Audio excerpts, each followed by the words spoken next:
أشهد أن لا إله إلا الله وحده لا شريك له وأشهد أن محمدا عبده ورسوله أما بعد فأعوذ بالله من الشيطان الرجيم بسم الله الرحمن الرحيم الحمد لله رب العالمين الرحمن الرحيم مالك يوم الدين إياك نعبد وإياك نستعين اهدنا الصراط المستقيم صراط الذين أنعمت عليهم غير المغضوب عليهم ولا الضالين.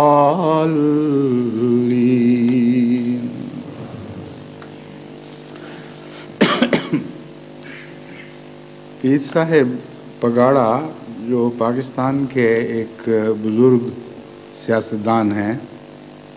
انہیں خدا تعالیٰ نے ایک خاص ملکہ عطا فرمایا ہوا ہے،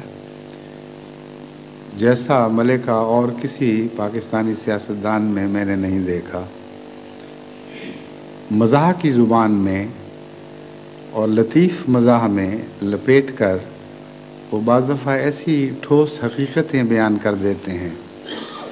جو اگر ظاہری کھلے کھلے لفظوں میں بیان کی جائیں تو ویسا اثر پیدا نہیں کر سکتی، اور ایسی باتیں بھی کہہ جاتے ہیں جو وہ بعض حالات میں کھلم کھلا کہنا مناسب نہ سمجھتے ہوں، مگر اس اشاروں کی اس زبان میں جو خاص طور پر مزاح میں لپٹی ہوئی ہوتی ہے، وہ اپنے معافی و ضمیر کو ادا کرنے کی خاص قدرت رکھتے ہیں. پیچھے کچھ عرصہ ہوا، کسی نے ان سے پوچھا کہ بتائیے کہ مشرقی پاکستان جو پہلے ہوا کرتا تھا، وہاں کے ان مسائل کے متعلق آپ کا کیا خیال ہے؟ انہوں نے کہا، ہم مجھ سے مشرق کی باتیں کیا پوچھتے ہو؟ ہمارا تو قبلہ مغرب کی طرف ہے اور مغرب ہی کو ہم سجدہ کرتے ہیں، اس لیے مغرب کی باتیں پوچھو. کیسی لطیف بات ہے اور کتنی گہری ہے. تو مزاح کے پردے میں لپٹی ہوئی لیکن ایک انتہائی دردناک حقیقت ہے جو روز بروز کھل کر ظاہر ہوتی چلی جا رہی ہے. وہ قومیں جو قبلہ یعنی بیت اللہ سے مشرق کی طرف واقع ہیں، ان کا ظاہری قبلہ تو بہرحال مغربی کی طرف ہوگا، لیکن پیر صاحب کی مراد یہ نہیں تھی، بلکہ یہ مراد تھی کہ ظاہری قبلہ مغرب کی طرف ہے اور باطنی قبلہ کسی اور طرف ہے. مگر حیرت ہوتی ہے خانہ کعبہ کے محافظین پر کہ جو بیت اللہ میں رہتے ہوئے بھی مغرب کو سجدہ کرتے ہیں. آج عالمی مسائل سے مسلمانوں کو بچانے کے لیے سب سے اہم ضرورت قبلہ سیدھا کرنے کی ہے.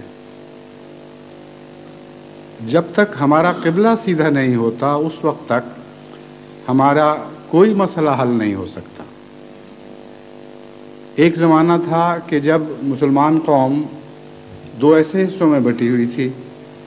کہ ایک کا قبلہ مشرق کی طرف ہو چکا تھا اور ایک کا مغرب کی طرف، اور دونوں میں سے کسی کا قبلہ بھی بیت اللہ کی طرف نہیں تھا. وہ اپنے تمام مسائل میں یا مغربی قوموں کی طرف دیکھتے تھے یا مشرقی طاقتوں کی طرف. جو سیاسی تبدیلیاں روس میں اور روس اور امریکہ کے تعلقات میں پیدا ہوئی ہیں، ان کے نتیجے میں اب ایک قبلہ تباہ ہو چکا ہے اور ایک ہی قبلہ باقی رہ گیا ہے ان کے لیے. لیکن جو حقیقی قبلہ کبھی تباہ نہیں ہو سکتا، جو دائمی ہے اور ہمیشہ کے لیے مسلمانوں کے لیے نجات کا ذریعہ بنایا گیا، اس قبلے کی طرف رخ نہیں کرتے. بس سب سے اہم ضرورت آج کے دور میں قبلہ درست کرنے کی ہے. یہ انتہائی دردناک حالات جو عالم اسلام پر اس وقت مصیبتیں بن کر اتر رہے ہیں، اس سے کئی قسم کے رد عمل پیدا ہو رہے ہیں، اور مختصراً میں ان سے متعلق جماعت کے سامنے وضاحت کرتا ہوں اور پھر جماعت کو نصیحت کروں گا کہ ان کو اسلامی تعلیم کی روح سے کیا رد عمل دکھانا چاہیے. ایک بڑا حصہ سعودی عرب کی امامت میں، یعنی مسلمان ممالک کا ایک بڑا حصہ سعودی عرب کی امامت میں کلیتاً مغرب پر اپنا انحصار کر بیٹھا ہے، اور اس بات میں کوئی بھی عار نہیں اور کوئی مذائقہ نہیں سمجھا جاتا کہ عالم اسلام پھٹتا جا رہا ہے اور دن بدن یہ رخنے زیادہ گہرے ہوتے چلے جا رہے ہیں. عراق نے جو کچھ بھی کیا، جیسا کہ آپ خطبوں میں پہلے سن چکے ہیں، جماعت احمدیہ نے کبھی بھی عراق کے کویت پر حملے کی تائید نہیں کی. جماعت احمدیہ کا موقف ہمیشہ یہی رہا ہے کہ حضرت صلی اللہ علیہ وآلہ وسلم کی تعلیم کے مطابق تمہارا بھائی اگر ظالم بھی ہو تو اس کی اس طرح مدد کرو کہ اس کے ہاتھ ظلم سے روکو. چنانچہ ہم نے عراق کی اس پہلو سے بارہا مدد کرنے کی کوشش کی،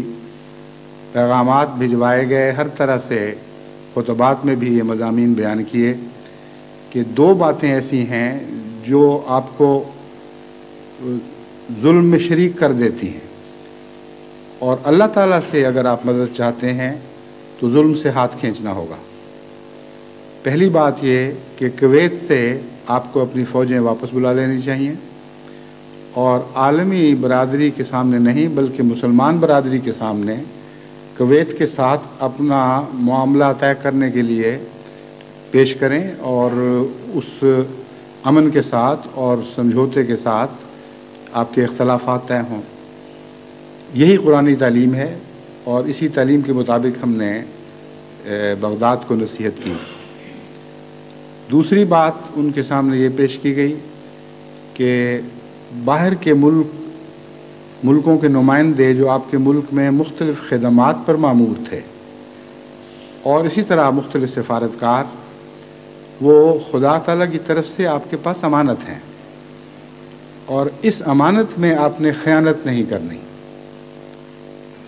چنانچہ اللہ تعالیٰ کا یہ احسان ہے کہ خواہ یہ نصیحت ان تک پہنچی ہو یا نہ پہنچی ہو، از خود انہوں نے ایک معقول فیصلہ کیا اور مبنی بر انصاف فیصلہ کیا، اور اپنے پہلے موقف کو تبدیل کر کے اس منصفانہ موقف پر آ گئے کہ ہمیں کسی ہیومن شیلڈ کی ضرورت نہیں ہے. جو غیر ملکی باشندے ہیں وہ جہاں چاہیں جب چاہیں واپس جا سکتے ہیں. یہاں تک کہ ان کے اخباری نمائندگان کو بھی انہوں نے ایسی غیر معمولی سہولتیں دیے رکھی ہیں آج تک کہ جن کے متعلق مغرب میں یہ تصور نہیں ہو سکتا کہ جب یہ اپنی زندگی اور موت کی جنگ میں اس طرح مصروف ہوں تو اتنی آزادی کے ساتھ غیر ملکی سفارتکاروں کو حالات کا جائزہ لینے اور خبریں باہر بھجوانے کا موقع دیں. تو ایک پہلو سے تو وہ ظلم سے باز آ گئے، لیکن کویت کے مسئلے پر اللہ بہتر جانتا ہے کہ وہ کیا حکمتیں تھیں، کیا مجبوریاں تھیں. انہوں نے اپنا قدم واپس لینے سے انکار کر دیا اور اس انکار پر مصر رہے. اس کے نتیجے میں جو خوفناک جنگ اس وقت وہاں لڑی جا رہی ہے وہ ظاہر ہے کہ بالکل یک طرفہ ہے.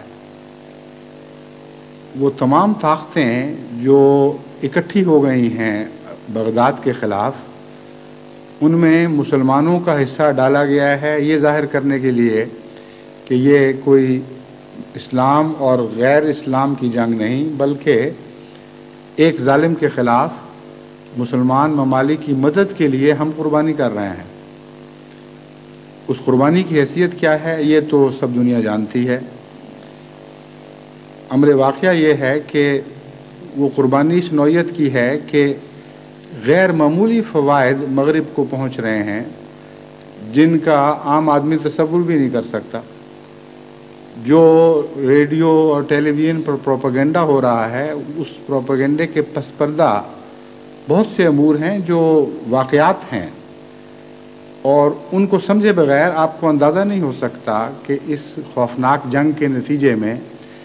کون سی طاقت فائدے اٹھائے گی اور کون سی طاقت نقصان اٹھائے گی۔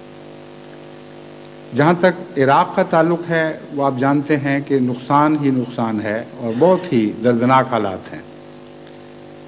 عراق کو میں نے یہ بھی خطبات میں کھلم کھلا مشورہ دیا تھا کہ تمہیں لازم تھا کہ انتظار کرتے۔ خدا تعالیٰ نے ایک طاقت عطا کی، اس طاقت کو آگے بڑھانے کے لیے ابھی کھلا وقت درکار تھا۔ اس لیے جو بھی فیصلے کیے گئے ہیں کچے ہیں، بے وقت ہیں اور نامناسب ہیں۔ اس لیے اس وقت اس ظلم سے اپنا ہاتھ اٹھا لو اور ترقی کرو۔ جلسہ سالانہ پر میں نے عالم اسلام کو یہ توجہ دلائی تھی کہ یہ دعائیں کریں کہ اللہ تعالیٰ ہمیں ایک صلاح الدین عطا کر دے۔ کچھ عرصہ ہوا جب میں نے بغداد کے حالات دیکھنے کے لیے ٹیلی ویژن چلایا تو اس میں ایک پروگرام دکھایا جا رہا تھا جس میں بعض مسلمان علماء بڑے جوش کے ساتھ صدر صدام صاحب کو صلاح الدین قرار دے رہے تھے، لیکن جذبات کے نتیجے میں، اندھی وابستگی کے نتیجے میں صلاح الدین پیدا نہیں ہوا کرتے۔ صلاح الدین سے مراد میری یہ نہیں تھی کہ ایک جذباتی بت کھڑا کر دیا جائے اور اس کا نام صلاح الدین رکھ دیا جائے۔ صلاح الدین بننے کے لیے بہت سی صلاحیتوں کی ضرورت ہے، اور ان صلاحیتوں کے علاوہ لمبے صبر کی ضرورت ہے۔ سلطان صلاح الدین نے سب سے پہلے عالم اسلام کو اکٹھا کرنے کی کوشش کی تھی۔ زندگی کا ایک بڑا حصہ مختلف ٹکڑوں میں بٹی ہوئی عرب ریاستوں کو یکجا کرنے اور ایک مرکزی حکومت بنانے پر صرف کر دی، عمر کا بڑا حصہ صرف کر دیا، اور جب وہ پوری طرح گھر کے حالات سے مطمئن ہو گئے تب انہوں نے فلسطین کے دفاع کے لیے تمام عالم کی طاقتوں کو چیلنج کیا۔ اور دنیا جانتی ہے کہ جس طرح آج مغربی طاقتیں بغداد کے خلاف اکٹھی ہوئی ہیں، اسی طرح اس زمانے میں بلکہ اس سے بھی زیادہ شدت اور جذبے کے ساتھ، اس روح کے ساتھ کہ گویا یہ مذہبی جنگ ہے، اس روح نے ان کے اندر ایک دیوانگی کی کیفیت بھی پیدا کر دی تھی۔ بس زیادہ شدت اور جذبے اور دیوانگی کے ساتھ صلاح الدین کی طاقت کو توڑنے کے لیے مغرب نے بار بار کوششیں کی، اور باوجود اس کے کہ وہ نسبتاً کمزور تھا، باوجود اس کے کہ وہ کوئی غیر معمولی حربی صلاحیتیں یعنی جنگی صلاحیتیں نہیں رکھتا تھا، اس کے باوجود ہر بار اللہ تعالیٰ اس کو فتح پر فتح عطا کرتا چلا گیا۔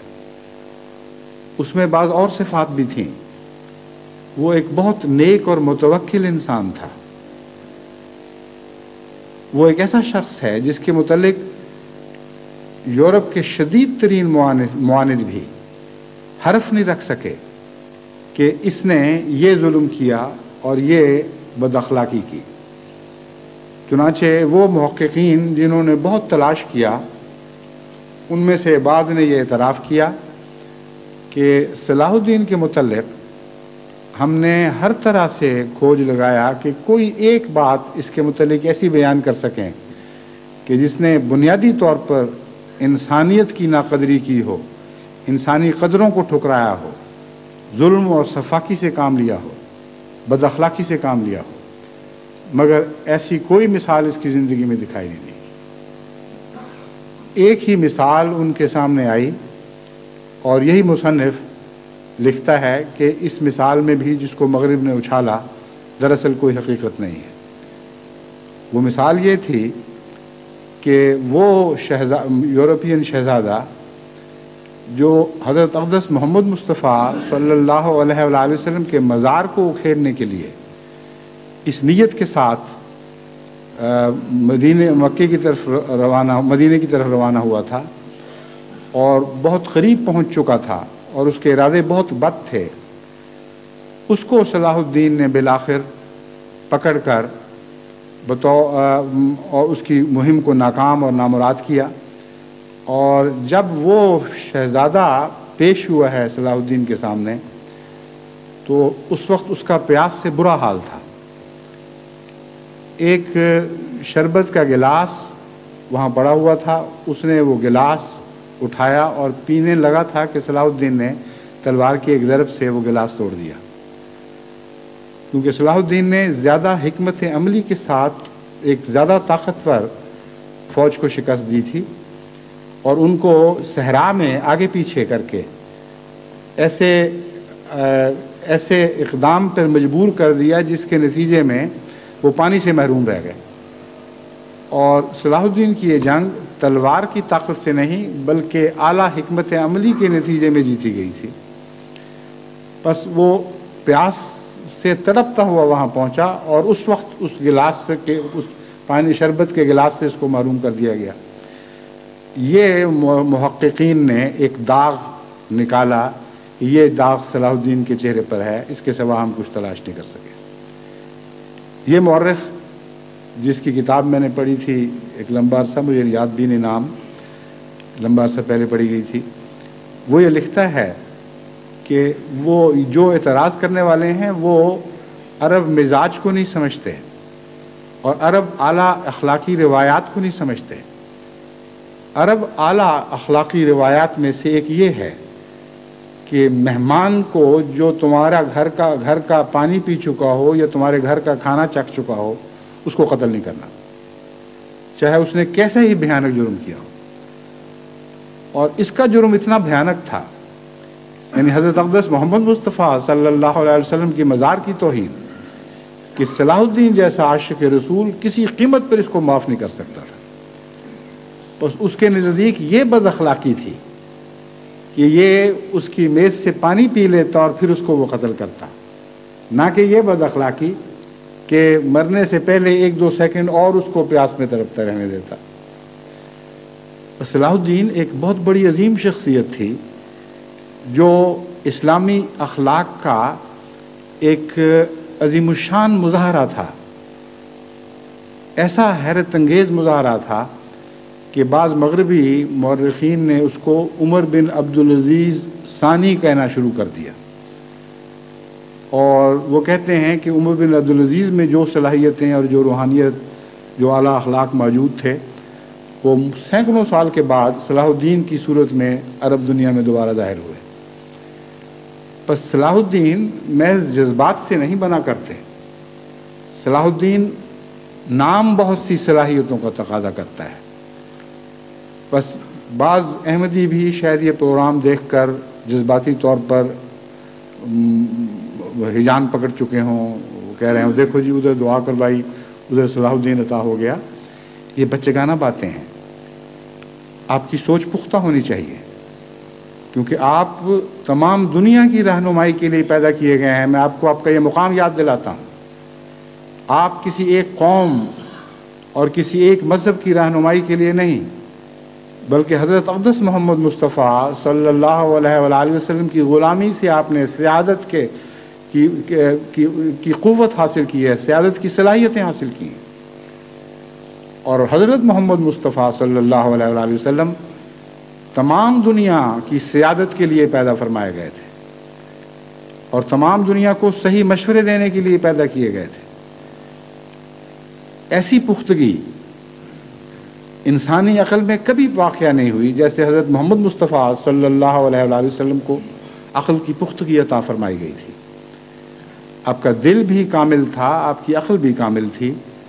اور دل کے جذبات کو عقل میں ناجائز دخل دینے کی اجازت نہیں تھی۔ آج کل جو انتہائی دردناک حالات گزر رہے ہیں، ان میں بعض لوگوں کے لیے تو یہ ایک ایسا ہی تماشا ہے جیسے کبھی کرکٹ کے میچ ہو رہے ہوتے ہیں، اور ان میچوں کے دوران بچے بھی اور بڑے بھی دن رات بیٹھے ٹیلی ویژن کے ارد گرد، دن رات تو نہیں، یعنی دن کے حصے میں بیٹھے تماشے دیکھ رہے ہوتے ہیں۔ یہ کوئی کرکٹ کا تماشا نہیں ہے، بہت ہی خوفناک، اذیتناک جنگ ہے۔ کارپیٹ بامبنگ کا آپ نے بار بار نام سنا ہوگا۔ اس کا مطلب ہے کہ ایک علاقے کو مکمل طور پر اس طرح ملیامیٹ کر دیا جائے کہ کسی چیز کا کوئی نشان وہاں باقی نہ رہے، اور ایک بم کے گڑے کا تعلق دوسرے بم کے گڑے کے کنارے کے ساتھ ملتا چلا جائے۔ ایسی بمبارڈمنٹ عراق پر کی جا رہی ہے کہ پہلی رات میں ہی ہیروشیما پر گرائے جانے والے ایٹم بم سے زیادہ طاقت کے بم وہاں گرائے جا چکے تھے، اور اس وقت سے اب تک یہ سلسلہ مسلسل جاری ہے۔ ان حالات میں جب تمام عالم اسلام کا دل درد سے بھرا ہوا ہے، یعنی اس عالم اسلام کا جس کو اسلام سے محبت ہے، جس کو انسانیت سے محبت ہے، جس کو بنی نوع انسان کے امن سے محبت ہے، جو انسانی قدروں کی بلندی چاہتا ہے اور کسی ایک قوم کی عصبیتی فتح کے نتیجے میں وہ خوش نہیں ہو سکتا، اس عالم اسلام کی میں بات کر رہا ہوں۔ اس عالم اسلام پر انتہائی درد کی کیفیت آ رہی ہے، دن رات دل دکھے ہوئے ہیں۔ اس کا ہرگز یہ مطلب نہیں کہ وہ صدر صدام کے ہر فیصلے پر صاد کر رہے ہیں، ہرگز اس کا یہ مطلب نہیں۔ صدر صدام نے جو یہ فیصلہ کیا کہ اسرائیل پر وہ اسکڈ میزائلز پھینکیں، اس کے نتیجے میں نقصان تو اتنا معمولی ہوا ہے کہ ایک معمولی بس کے حادثے میں بھی اس سے بہت زیادہ نقصان ہو جایا کرتا ہے۔ زلزلے کے نتیجے میں اس سے ہزاروں لاکھوں گنا زیادہ نقصان ہو جاتا ہے۔ جو ٹیررسٹ آئرلینڈ سے آ کر یہاں بم کے دھماکے کرتے ہیں، ان کا نقصان اس سے بہت زیادہ ہو جاتا ہے۔ لیکن تمام دنیا اسرائیل پر اس حملے کے نتیجے میں اپول ہو گئی ہے۔ یہ الفاظ ہیں پرائم منسٹر آف برٹن کے کہ ہم اپول ہو گئے ہیں، ہم اس قدر حیرت سکتے میں پڑ گئے ہیں، اور اس قدر خوفناک تعجب انگیز تکلیف پہنچی ہے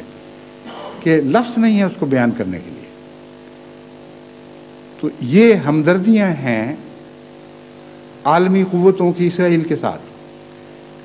ایسے موقع پر ایک ایسا قدم اٹھانا جس کے نتیجے میں عراقیوں کے لیے اور زیادہ تکلیف ہو، اور اگر عراقیوں کو تکلیف پہنچے گی تو چونکہ اکثر مسلمان ہیں اور اکثر عراقی جنگ کے فیصلوں میں ذمہ دار اور شریک نہیں ہیں، اس لیے دنیا کے ہر شریف انسان کو، خواہ وہ مسلمان ہو یا نہ ہو، اس تکلیف میں حصہ دار ہونا چاہیے۔ بس جو تکلیف نہتے غریب شہریوں کو پہنچ رہی ہے، جو پہلے ہی فاقوں کا شکار ہیں، اس پر ان پر ظالمانہ بمباریاں ہو رہی ہیں، اور کچھ نہیں کہا جا سکتا کہ کتنا شدید نقصان اب تک پہنچ چکا ہے۔ ان پر تو کوئی اپول نہیں ہو رہا، لیکن اس واقعہ پر اپول ہو رہے ہیں اس لیے کہ وہ جانتے ہیں کہ اس کے نتیجے میں اسرائیل نے جب جوابی کارروائی کی تو جو مظالم اب تک ہو چکے ہیں عراقیوں پر، اس سے کئی گنا زیادہ مظالم ہوں گے۔ پس دراصل اس اپول کے لفظ کے پیچھے یہ حکمت ہے۔ اور دوسرا ان ایسے خطرات ہیں جو خود غرضانہ خطرات ہیں۔ ان کو خطرہ یہ ہے کہ اگر اس کے نتیجے میں اسرائیل نے کوئی جوابی کارروائی کی اور عالم اسلام پھٹ گیا، اور یعنی مزید پھٹا تو پہلے ہوا ہے، مزید پھٹ گیا، اور کچھ مسلمان ممالک نے عراق کی تائید شروع کر دی،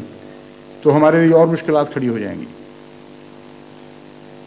تو بہرحال جو اقدامات ایسے ہیں جن کے نتیجے میں مصیبتوں میں اضافہ ہو رہا ہے، دنیا میں کوئی بھی انسانیت اور اسلام کا سچا ہمدرد ان اقدامات پر خوش نہیں ہو سکتا، کیونکہ اگر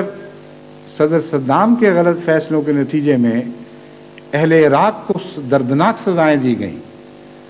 تو اس پر خوش ہونا مسلمان تو کیا ایک معمولی ادنا انسان کو بھی زیب نہیں دیتا۔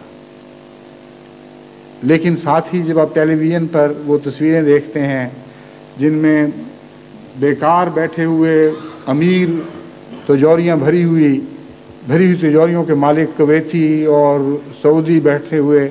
کانوں کے ساتھ ریڈیو لگائے ہوئے عراق کی تباہی کی خبروں پر قہقہے لگاتے ہیں اور ایسے مزے اڑا رہے ہیں کہ آدمی حیران ہو جاتا ہے دیکھ کر۔ جب ان تصویروں کو آپ دیکھتے ہیں تو دل بیان نہیں کر سکتا انسان کے دل کی کیا کیفیت ہوتی ہے۔ حیرت سے دیکھتے ہیں کہ ایسے انسان بھی ہیں جو اسلام کے نام پر ساری دنیا میں اپنے تقویٰ کے ڈنڈورے پیٹتے رہے ہیں اور یہ بتاتے رہے ہیں کہ ہم مسلمانوں کے ہم اسلام کے صف اول کے سپاہی ہیں، ہم وہ ہیں جن کے سپرد خانہ کعبہ کی چابیاں کی گئی ہیں، جن کے سپرد مقامات مقدسہ کی حفاظت کی عظیم ذمہ داری سونپی گئی ہے، ہم وہ ہیں جنہیں عالم اسلام میں خدا تعالیٰ نے عظیم سعادتیں بخشی ہیں۔ یہ دعوے کرتے چلے جا رہے ہیں اور حالت یہ ہے، اور انسانی قدروں کی حالت یہ ہے کہ اپنے ساتھ بیٹھے ہوئے نیکسٹ ڈور یعنی ساتھ کے ہمسایہ مسلمان ملک پر اس قدر خوفناک مظالم توڑے جا رہے ہیں کہ ان کے جب حالات جنگ کے بعد سامنے آئیں گے تو مدتوں تاریخ ان کے ذکر پر روئے گی۔ ہلاکو خان کی باتیں تو قصہ ہو چکی ہیں، وہ پرانی باتیں ہیں۔ ہلاکو خان کو تو جنگ عظیم کی ہلاکت نے خواب بنا دیا تھا، اور اب یہ خود اقرار کر رہے ہیں کہ جنگ عظیم میں جو کچھ ہوا وہ کچھ بھی نہیں تھا۔ ویتنام میں جو بمباری ہوئی ہے اس کی باتیں چھوڑ دو، اب جو ہم بمباری کر رہے ہیں اس کی کوئی مثال بنی نوع انسان کی فوجی طاقت کے مظاہرے میں آپ کو دکھائی نہیں دے گی۔ ان باتوں کو دیکھ کر کہکہ لگانا اور ہنسنا اور جہالت کے ساتھ ایسی طرز اختیار کرنا کہ جو کسی شریف انسان کو زیب نہیں دیتی، ایسی گھٹیا حرکتیں، ایسے گھٹیا انداز میں نے تو پہلی دفعہ دیکھا ہے۔ میں تو حیران رہ گیا کہ یہ وہ لوگ ہیں جن کو اتنی دولتوں کا مالک بنایا گیا ہے، اور یہ ان کا وقار ہے اور یہ ان کی عقل اور سمجھ بوجھ ہے۔ کسی کو یہ خیال نہیں آیا کہ استغفار کریں، کسی کو یہ خیال نہیں آیا کہ توبہ کریں، خدا تعالیٰ کی دربار میں حاضر ہوں، خدا تعالیٰ کی چوکھٹ پر سجدے کریں اور اس سے دعا مانگیں کہ اے خدا ہم کس مصیبت میں پھنس گئے ہیں کہ مجبور ہو گئے ہیں، اگر وہ مجبور ہی ہیں، اے خدا ہم کس مصیبت میں پھنس گئے ہیں کہ مجبور ہو گئے ہیں کہ اپنے بھائیوں کو نیست و نابود کر دیں، اور صدقات کریں اس کے نتیجے میں، بنی نوع انسان کی ہمدردی کا اظہار کریں، اس دولت کا صحیح استعمال کریں جس دولت کا ان کو امین بنایا گیا ہے۔ یہ کرنے کی بجائے یہ صرف اس انتظار میں بیٹھے ہیں کہ کب کلیتاً عراق کی طاقت ہمیشہ کے لیے صفحہ ہستی سے مٹا دی جائے اور پھر فاخرانہ انداز میں یہ واپس اپنے چھوٹے سے ملک کویت میں داخل ہوں، اور پھر مغربی طاقتیں دوبارہ آ کر ان کے ملک کو پھر آباد کریں، از سر نو تعمیر کریں، جبکہ عراق عملاً صفحہ ہستی سے مٹ چکا ہو۔ اب سوال یہ ہے کہ اس ساری جدوجہد کا، اس خوفناک بین الاقوامی صورتحال کا فائدہ کس کو پہنچ رہا ہے؟ کل ہی آج صبح کے انٹرویو میں کسی نے اسرائیل کے نائب وزیر دفاع سے پوچھا کہ دیکھیں اگر آپ نے کوئی رد عمل دکھایا، یعنی ان اسکڈ میسائلز کے نتیجے میں جو آپ کے بعض شہروں پر گریں لیکن زیادہ نقصان نہیں ہوا، اگر آپ نے کوئی رد عمل دکھایا تو اس کے نتیجے میں جو عالم اسلام کا ہمارے ساتھ اتحاد ہے اس کو شدید نقصان پہنچے گا۔ اس نے کہا تم کیا باتیں کرتے ہو، کیسی بے عقلی کا سوال ہے۔ مجھے تو اس سوال میں معمولی عقل کی بات بھی دکھائی نہیں دیتی۔ اس نے کہا کیا تمہارا خیال ہے کہ یہ سعودی عرب کا احسان ہے کہ امریکہ کے ساتھ ہے اور انگلستان کے ساتھ ہے اور یورپین ممالک کے ساتھ ہے؟ کیا تمہارا خیال ہے کہ یہ کویت کا احسان ہے یا مصر کا احسان ہے؟ یہ تو سارے تمہارے ممنون احسان ہیں۔ ان کو ایک ذرہ بھر بھی پرواہ نہیں ہوگی کہ اسرائیل عراق کو تباہ کرے یا کوئی اور تباہ کرے۔ یہ ممالک ہیں جو تمہارے غلام ہیں، تمہارے ممنون احسان ہیں، تم پر کامل انحصار رکھنے والے ممالک ہیں۔ ان کو توفیق ہی نہیں ہے کہ تم سے ناراض ہو سکے۔ یہ جو جواب ہے اس میں بڑی گہری حقیقت ہے، اس سے کوئی انکار نہیں کہ اس وقت یہ صورتحال ہو چکی ہے۔ لیکن ایک بات سے مجھے شدید اختلاف ہے، کہا تم نے ان پر احسان کیا ہے۔ یہ بالکل جھوٹ ہے۔ مغرب نے نہ عالم اسلام پر کوئی احسان کیا ہے اس لڑائی میں حصہ لے کر، نہ ان مسلمان ممالک پر احسان کیا ہے جن کے نام پر یہ لڑائی لڑی جا رہی ہے، بلکہ ہمیشہ کی طرح اپنے ان مفادات کو حاصل کرنے کی ایک بہت ہی خوفناک کوشش ہے جو اس جدید تاریخ میں ہمیشہ سے اسی طرح کار فرما رہی۔ یہ کوششیں ہمیشہ ہوتی رہی ہیں کہ جب بھی دنیا میں کہیں بدامنی ہو اس کے نتیجے میں زیادہ سے زیادہ استفادہ ترقی یافتہ قوموں کو پہنچے۔ بس اس صورتحال کے پیش نظر اگر آپ مزید تجزیہ کریں تو آپ کو میری بات کی خوب سمجھ آ جائے گی کہ فائدے کس کے ہیں۔ یہ جو بے شمار جنگی ہتھیار اور جدید ترین جنگی ہتھیار میدان جنگ تک پہنچائے جا رہے ہیں، ان پر بے انتہا خرچ آ رہا ہے۔ ارب ہاں ارب ڈالر آپ تصور نہیں کر سکتے، یوں سمجھیں کہ دولتوں کے پہاڑ خرچ ہو رہے ہیں۔ اور ایک بات آپ نے سنی تھی کہ معاہدہ ہو چکا ہے کہ اس میں سے نصف سعودی عرب ادا کرے گا، دوسرے نصف کی کوئی بات نہیں کی گئی۔ یہ نہیں بتایا گیا کہ دوسرا نصف کس کس مسلمان ملک کے حصے میں آئے گا، کس کے ذمے کس کے کھاتے میں ڈالا جائے گا۔ اور میں آپ کو یقین سے کہہ سکتا ہوں کہ دوسرے نصف کا بڑا حصہ کویت اور بحرین اور اسی طرح شیخ ڈم کی دوسری ریاستیں ادا کریں گی۔ اگر پورا نہیں تو لازماً ایک بڑا حصہ ان سے وصول کیا جائے گا۔ بس آخری واضح نقشہ اس جنگ کا یوں ابھرتا ہے کہ کسی ایسی طاقت کو فائدہ پہنچ رہا ہے جو خود جنگ میں شریک ہی نہیں ہے، اور وہ اسرائیل ہے۔ اسرائیل کو آج کے ایک انٹرویو میں ایک مغربی مفکر یا سیاستدان نے کھل کر اس بات کو تسلیم کیا کہ ہم جو کہتے تھے کہ عراق کو تباہ کرو، اب تمہیں سمجھ آ گئی ہے نا کیوں کہتے تھے۔ یہ اسکڈ میسائلز جو پوری طرح چل نہیں سکی، اگر یہ اسی طرح رہ جاتی اور یہ جنگ نہ ہوتی تو آخر کار ان میسائلز کو زیادہ ہولناک طاقت کے ساتھ اسرائیل کے خلاف استعمال کیا جانا تھا۔ تو جہاں تک مقاصد کا تعلق ہے، مقصد کے لحاظ سے اس نہایت ہی خوفناک جنگ کا فائدہ صرف اور صرف اسرائیل کو ہے۔ جہاں تک اقتصادی فوائد کا تعلق ہے، یہ تمام تر فائدہ مغربی ملکوں کو ہے۔ وجہ یہ ہے کہ جو بھی ہتھیار یہاں استعمال کیے جا رہے ہیں، روس سے صلح کے نتیجے میں ان ہتھیاروں کی قیمت مٹی ہو چکی تھی، کوئی بھی حیثیت باقی نہیں رہی تھی، اور جو زیادہ تر بل ہے وہ ان ہتھیاروں کی قیمت کے طور پر ہے۔ جہاں تک ٹرانسپورٹیشن کے اخراجات ہیں وہ تو سارے کلیتاً ان کے مفت تیل پر ہیں، اور اگر صرف نصف بل بھی بنے تب بھی ان کی بچت کا جو مارجن ہے، یعنی بچت جتنے فیصد ان کو ہوگی وہ بھی غیر معمولی ہے۔ بس اس جنگ کا اقتصادی فائدہ کلیتاً ان مغربی طاقتوں کو حاصل ہے جو اپنے فرسودہ ہتھیار یا نئے ہتھیار ایک ایسی جنگ میں استعمال کر رہے ہیں جس جنگ کی قیمت وہ کسی اور فریق سے وصول کر رہے ہیں۔ بس جنگ کی محنت کرنے والے مغربی لوگ جنگ میں چند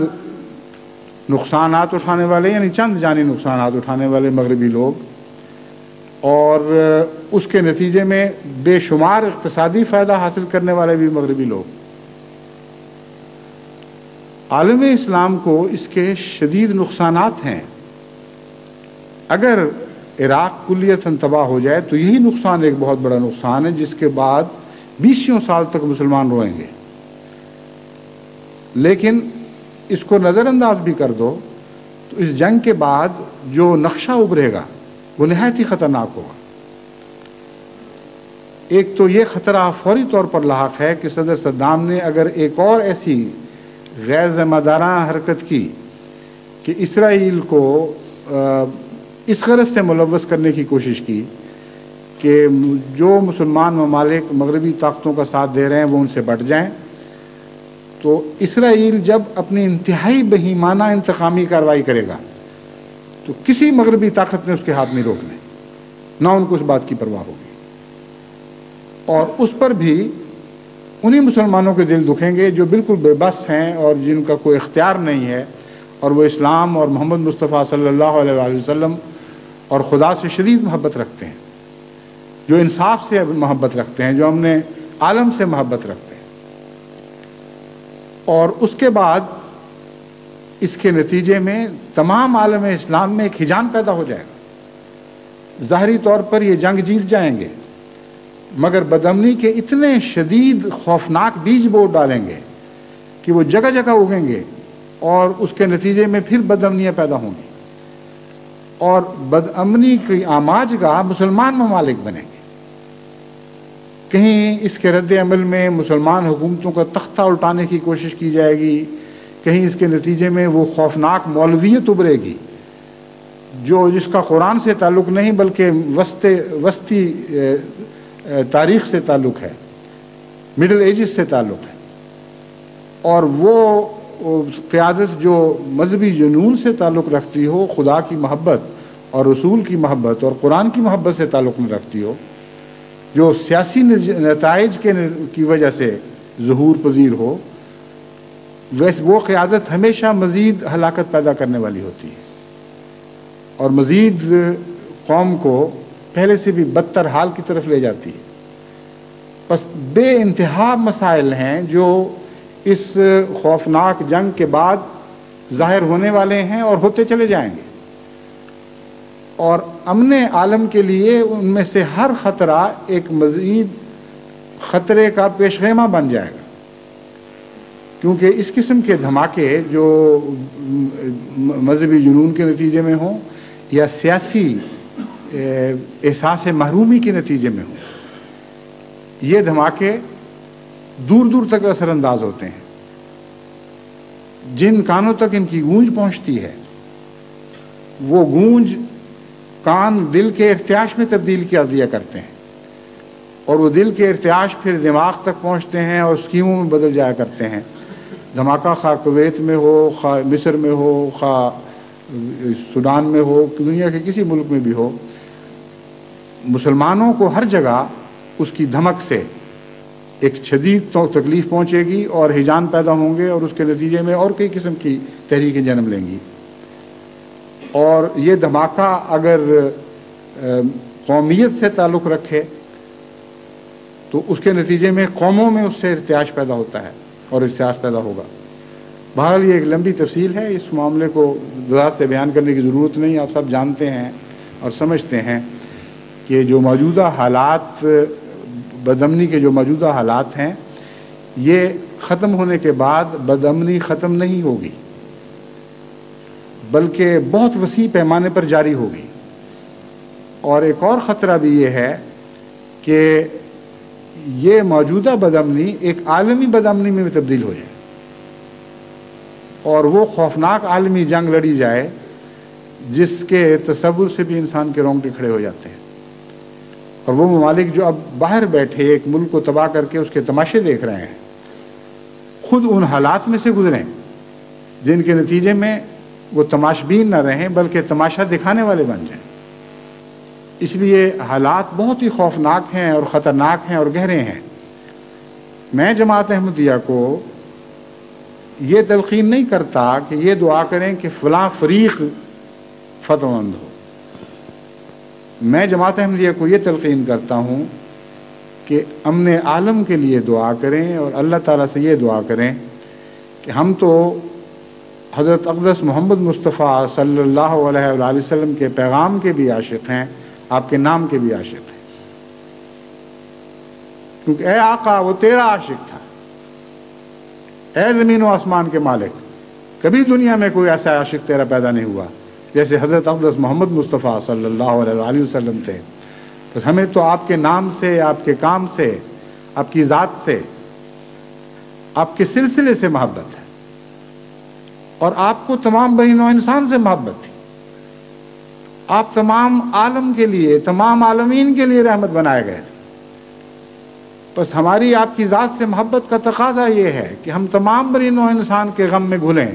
اور ان کے لیے بہتری کے سامان کرنے کی کوشش کریں۔ ہمارے پاس دعا کے سوا کچھ نہیں۔ ہم ایک کمزور اور نہتی جماعت ہیں، ایک مظلوم جماعت ہیں، لیکن ہم محمد کے نام پر تیرے حضور سجدہ ریز ہوتے ہیں اور گڑ گڑا کر دعا کرتے ہیں کہ اے اللہ اس آقا کی قوم پر رحم فرما اور تمام بنی نوع انسان پر رحم فرما اور عالمی مصائب سے ان کو بچا لے، خواہ وہ انسانی غلطیوں کے نتیجے میں ہیں یا بعض ایسی تقدیروں کے نتیجے میں جن کو ہم نہیں سمجھ سکتے۔ اور جو کچھ بھی ہو اس کے نتیجے میں فتح ہو تو اسلام کو فتح ہو، فتح ہو تو انسانیت کو فتح ہو۔ وہ کھوئی ہوئی اخلاقی قدریں جو مشرق سے بھی مٹ چکی ہیں اور مغرب سے بھی مٹ چکی ہیں، وہ دوبارہ دنیا میں ابھریں اور دوبارہ دنیا پر غالب آئیں۔ اے خدا اس وعدے کو پورا فرما جس کا تو نے قرآن میں ذکر فرمایا ہے کہ تو نے اس لیے محمد مصطفیٰ صلی اللہ علیہ وآلہ وسلم کو دنیا میں مبعوث فرمایا تھا لِیُظْہِرَہُ عَلَى الدِّینِ کُلِّہ، تاکہ اس کو اور اس کے دین کو تمام بنی نوع انسان، تمام دنیا کے ادیان پر غالب کرے۔ بس ہم کسی قوم کی فتح کی دعا نہیں مانگتے، ہم سچائی کی فتح کی دعا مانگتے ہیں، ہم اسلام کی فتح کی دعا مانگتے ہیں، ہم سچ کی فتح کی دعا مانگتے ہیں، ہم انسانی قدروں کی فتح کی دعا مانگتے ہیں۔ اے خدا، آج اگر ہماری دعاؤں کو تو نے نہ سنا تو اس دنیا کی نجات کا کوئی سامان نہیں ہے۔ بس ہم اپنے کامل خلوص اور کامل عزت کے ساتھ تیرے حضور سجدہ ریز ہیں اور گریہ کناں ہیں کہ ان غلاموں کی، ان محمد مصطفیٰ کے غلاموں کی التجاؤں کو سن اور دنیا میں وہ پاک انقلاب برپا کر فرما جس کی خاطر تو نے ہمیں بھی قائم فرمایا ہے۔ وہ انقلاب، وہ عظیم روحانی اور عالمی انقلاب برپا فرما اور ہمیں اپنی آنکھوں سے دکھا دے کہ وہ تیرے سارے وعدے سچے نکلے جو وعدے اس انقلاب سے تعلق رکھتے ہیں کہ جو آخرین کے ذریعے دنیا میں برپا ہوگا، اور وہ آخرین ہم ہیں اے ہمارے آقا، تو نے ہمیں مبعوث فرمایا ہے۔ اس لیے اپنے وعدوں کی لاج رکھ اور ہمارے ہاتھوں وہ روحانی انقلاب برپا کر دے، یعنی ہماری دعاؤں کے ذفیل، جس انقلاب کے بغیر دنیا بچ نہیں سکتی۔ اللہ تعالیٰ ہماری ان عاجزانہ دعاؤں کو سنے اور ہمیں توفیق بخشے۔ اس سلسلے میں ایک اور ضروری نصیحت ہے کہ دعا کے ساتھ مصیبتوں میں صدقات کا بھی حکم ہے۔ میں نے جب عالم اسلام کے موجودہ حالات پر غور کیا تو میری توجہ ان افریقہ کے بھوکوں کی طرف مبذول ہوئی جو وسیع علاقوں میں، جو کئی ملکوں پہ پھیلے پڑے ہیں، ایویسینیا میں بھی، صومالیہ میں بھی، سوڈان میں بھی، چاڈ میں بھی، بہت سے ممالک میں کثرت کے ساتھ انسانیت بھوک سے مر رہی ہے اور انسان کو بحیثیت انسان ان کی کوئی فکر نہیں۔ اگر کچھ فکر ہے تو اہل مغرب نے کی ہے۔ ان کے ہاں ایسے پروگرام میں نے دیکھے ہیں جن کے نتیجے میں ان بھوکوں، ننگوں، ان یتیموں، ان فاقہ کشوں، ان بیماری میں مبتلا دکھتے ہوئے پنجروں کی تصویریں دکھائی جاتی ہیں تاکہ بنی نوع انسان کا رحم حرکت میں آئے اور ان کی خاطر لوگ کچھ قربانیاں پیش کریں۔ لیکن وہ تیل سے دولت مند کی گئی طاقتیں جن کے پاس تیل کے نتیجے میں دولتوں کے پہاڑ اکٹھے ہو چکے ہیں، وہ محمد مصطفیٰ صلی اللہ علیہ وآلہ وسلم کی طرف منسوب ہونے کے باوجود آپ کے پیغام کی روح کو بھلا بیٹھے ہیں، اور ان کو کبھی خیال نہیں آتا کہ ہمارے ہمسائے میں بعض غریب افریقن ملک اس طرح فاقہ کشی کا شکار ہے۔ سعودی عرب ہے یا عراق ہے یا دوسری مسلمان طاقتیں، کویت ہو یا بحرین ہو یا اور شیخ ڈم کی ریاستیں ہوں، خدا تعالیٰ نے ایک لمبے عرصے تک ان کو بڑی بڑی دولتوں کا مالک بنائے رکھا ہے، اور اس کے ہوتے ہوئے باوجود اتنی خوراک ہونے کے کہ وہ سنبھالی نہیں جاتی۔ دور تو دور سوڈان اپنے نیکسٹ ساتھ کے ہمسائے جو مسلمان بھی ہیں وہ فاقوں کے شکار ہو رہے ہیں، اور ان میں کوئی حرکت پیدا نہیں ہو رہی۔ کسی کو خیال نہیں آیا کہ محمد مصطفیٰ صلی اللہ علیہ وآلہ وسلم کے دین کی تو امتیازی شان یہ تھی، جب آپ کی سیرت کی باتیں کی جائیں تو سب سے زیادہ خدا کی محبت کے بعد بنی نوع انسان کی محبت اور غریب کی محبت ہے جو انسان کے سامنے سیرت محمد مصطفیٰ کے روشن ہیولے کی طرح ابھرتی۔ یہ ہو ہی نہیں سکتا کہ حضرت محمد مصطفیٰ صلی اللہ علیہ وسلم کا نام انسان کے ذہن میں آئے اور غریبوں کے ساتھ آپ کی ہمدردی اور ان کے ساتھ تمام عمر شفقت اور رحمت کا سلوک اچانک انسان کی نظر کو خیرہ نہ کر دے۔ محمد مصطفیٰ کی روشنی میں غریب کی ہمدردی کی روشنی شامل ہے۔ ایک موقع پر حضرت صلی اللہ علیہ وآلہ وسلم نے فرمایا کہ اگر تم نے مجھے تلاش کرنا ہو تو غریبوں میں تلاش کرنا، قیامت کے دن میں درویشوں میں ہوں گا، غریبوں میں ہوں گا، اور فرمایا ان کا خیال کرنا کیونکہ تمہاری رونقیں اور تمہاری دولتیں غریبوں کی وجہ سے ہیں، انہی کی محنتیں ہیں جو رنگ لاتی ہیں اور پھر وہ تمہاری دولتوں میں تبدیل ہوتی ہیں۔ کم سے کم اتنا تو کرو کہ ان سے شفقت اور محبت اور ہمدردی کا سلوک کرو۔ بس حضرت محمد مصطفیٰ صلی اللہ علیہ وآلہ وسلم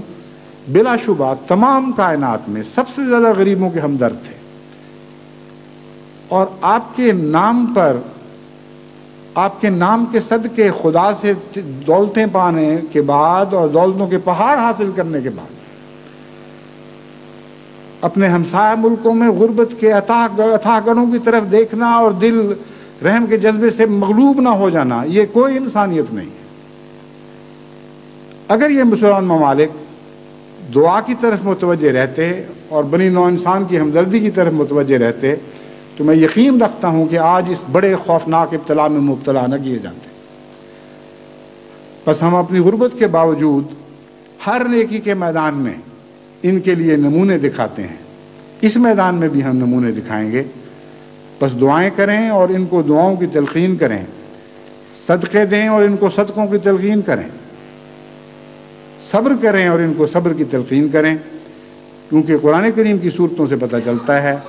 کہ آخری زمانے میں وہی لوگ فتح یاب ہوں گے کہ جن کے متعلق فرمایا وَتَوَاصَوْا بِالصَّبْرِ وَتَوَاصَوْا بِالْمَرْحَمَةِ، کہ وہ صبر کی تلقین صبر کے ساتھ کیا کرتے تھے یا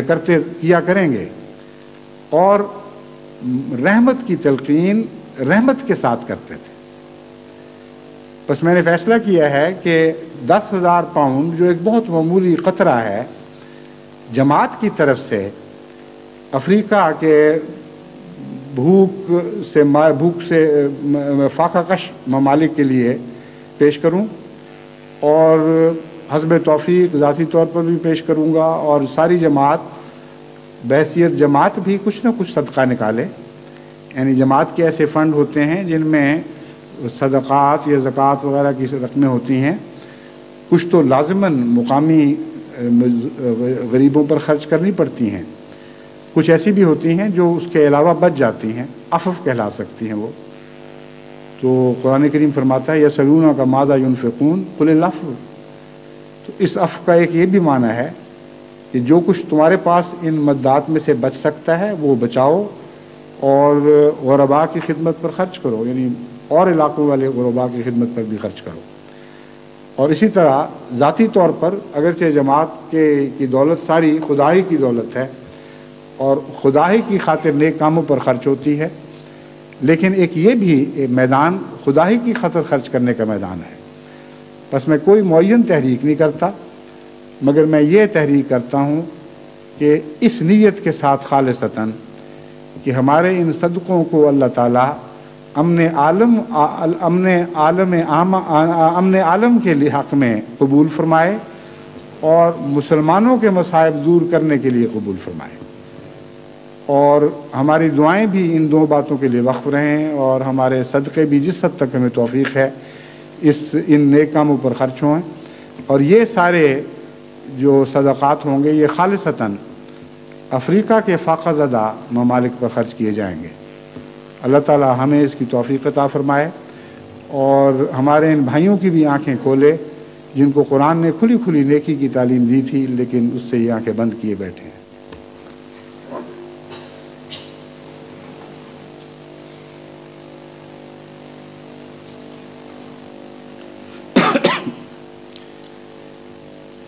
آج کا یہ جو خطبہ تھا یا ہے ابھی جاری، یہ جاپان میں بھی سنا جا رہا ہے، مغربی جرمنی میں بھی سنا جا رہا ہے، موریشس میں بھی سنا جا رہا ہے، اور کون سے ان تین ممالک میں۔ تو یہ جو نئے ذرائع ہیں مواصلات کے حیرت انگیز ترقی کر چکے ہیں، لیکن یہ یاد رکھیں کہ جو خطبے وہاں سنتے ہیں وہ اپنے جمعے کا اس کو حصہ نہ بنائیں۔ میں اس بات کو جائز نہیں سمجھتا کہ خطبہ کہیں اور پڑھا جا رہا ہو اور باقی لوگ باقاعدہ اس کو جمعے کے حصے کے طور پر فریضے کی ادائیگی میں شامل کر لیں۔ اپنا جمعہ آپ کو الگ پڑھنا ہوگا، اور پھر جاپان میں تو وقت ہی اس وقت اور ہے، وہاں رات کو پتہ نہیں کیا وقت ہوگا اس وقت جاپان میں، رات کے 11:30 بج چکے ہیں وہاں، اس لیے وہاں تو خطبے کا جمعے کا ویسے ہی سوال نہیں ہے۔ تو بہرحال میں آپ کو بتا رہا ہوں کہ ان ممالک میں بھی یہ سنا جا رہا ہے، یہ سارے بھی اس تحریک میں براہ راست شامل ہو سکیں گے، ان کو بھی دعا میں یاد رکھیں۔ ان میں بہت نیکی کی طلب پائی جاتی ہے، کوشش کرتے ہیں کہ ہر نیکی کے مقام میں آگے قدم بڑھائیں۔ اللہ تعالیٰ اور بھی ان کو توفیق عطا فرمائے۔ الحمد للہ نحمدہ ونستعینہ ونستغفرہ ونؤمن بہ ونتوکل علیہ ونعوذ باللہ من شرور انفسنا ومن سیئات اعمالنا من یہدہ اللہ فلا مضل لہ ومن یضللہ فلا ہادی لہ ونشہد ان لا الہ الا اللہ وحدہ لا شریک لہ ونشہد ان محمدا عبدہ ورسولہ۔ عباد اللہ رحمکم اللہ، ان اللہ یامر بالعدل والإحسان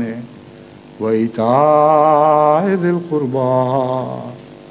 وینہی عن الفحشاء والمنکر والبغی یعظکم لعلکم تذکرون۔ اذکروا اللہ یذکرکم وادعوہ یستجب لکم ولذکر اللہ اکبر۔